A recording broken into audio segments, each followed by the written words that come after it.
समय रहते 15 से निकले पायलट की ही खबर और साथ ही वो तस्वीर अब आपको दिखाते हैं जहां बता दें कि कैसे MQ-9 ड्रोन से ईरान को बड़ा नुकसान पहुंचा है। ये एक और बड़ी खबर है और ये यूएस ड्रोन से ईरानी मिसाइल लॉन्चर ध्वस्त हुआ है। एक बड़ी खबर इस बीच आपको बता रहे हैं जहां साफ है कि किस तरीके से हमलों को अंजाम दिया जा रहा है और MQ-9 ड्रोन से ईरान को बड़े नुकसान को लेकर इस वक्त एक बड़ी खबर है जहां यूएस ड्रोन से ईरानी मिसाइल लॉन्चर को समीर ध्वस्त कर दिया गया है। ये बड़ी खबर है।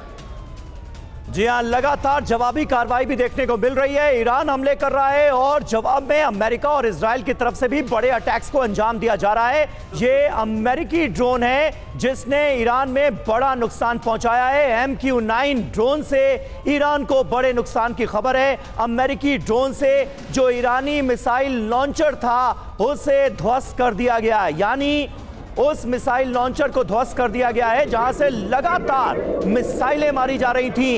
इजराइल के तेल अवीव को निशाना बनाया जा रहा था। इसके अलावा अमेरिका के तमाम जो बेसेस हैं उनको ईरान टारगेट करने में कामयाब हो रहा था। ऐसे मिसाइल लॉन्चर्स कई हैं, लेकिन एक मिसाइल लॉन्चर को तहस नहस करने में कामयाबी हासिल हुई है अमेरिका को और यह हमला MQ-9 ड्रोन के जरिए अंजाम दिया गया।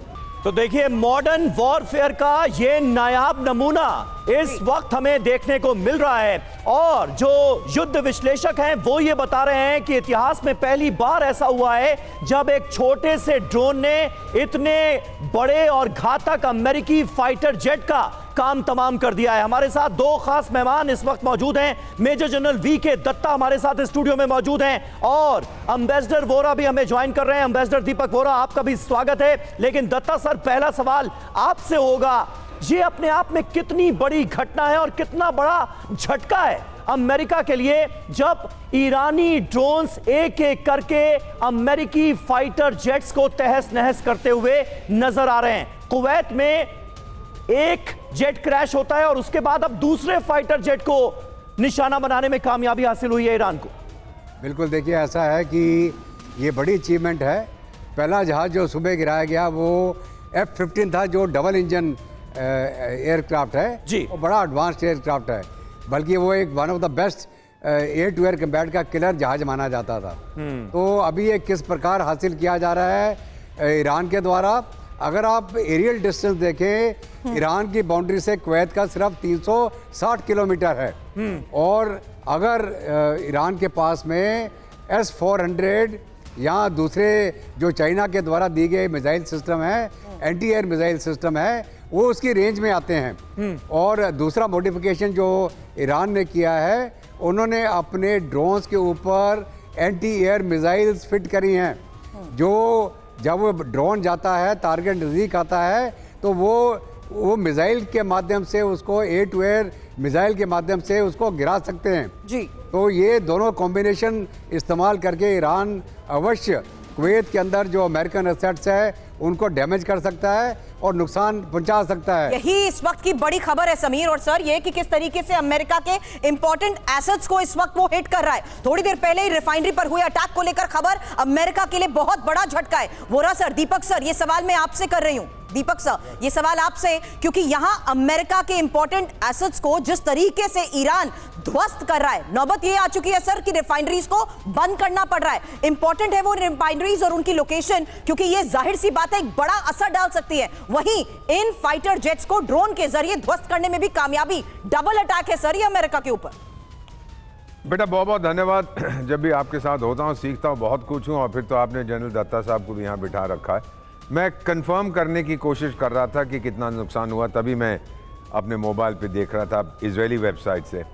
तो ये उन्होंने कंफर्म किया है कि एक जहाज गिरा है, दूसरे की अभी अभी कोई खबर आई है तो बाद में वो लोग पुष्टि करेंगे। कैसे मैं देखता हूँ ड्रोन के जरिए एक फाइटर जहाज को गिराना इतना आसान नहीं होता है, जो मेरी जानकारी है। हो सकता है पहला जहाज तो गया था फ्रेंडली फायर में, अब दूसरा वाला अगर गिरा है, यहाँ टेक्निकल डिफेक्ट है, मारे जाने की, यहाँ उसको हमने निशाना लगा के उसको गिरा दिया, ये मैं इसको मानने को तैयार नहीं हूं। नहीं सर, हमारे पास जो जानकारी है, पहला जो अटैक हुआ है, जो पहला फाइटर जेट गिरा है, वो कुछ इस तरह गिरा है क्योंकि ईरान ने स्वॉर्म ड्रोन अटैक किया था। कई ड्रोन्स एक साथ वहां पर पहुंचे, ये जानकारी मिली।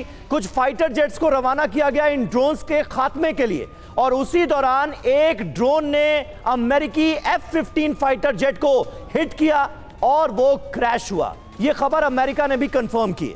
अब ये दूसरा फाइटर जेट है जिसके गिरने की खबर अभी अभी आई।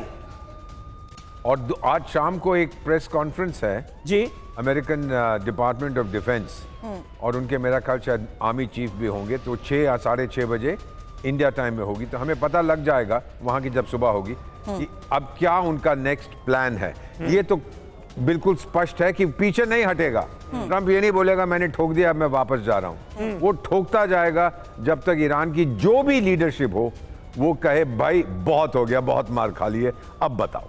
Understood sir. ब्रजेश मिश्रा इस वक्त हमें फ्रांस से ज्वाइन कर चुके हैं, उनसे भी करूं सवाल। उससे पहले बड़ी खबर बता दूं, क्योंकि यूएई के शहर में विस्फोट को लेकर खबर है, जहां रास अल खेमा में यह हमला हुआ है और ईरान पर शक जताया जा रहा है। दुबई के पास रास अल खेमा।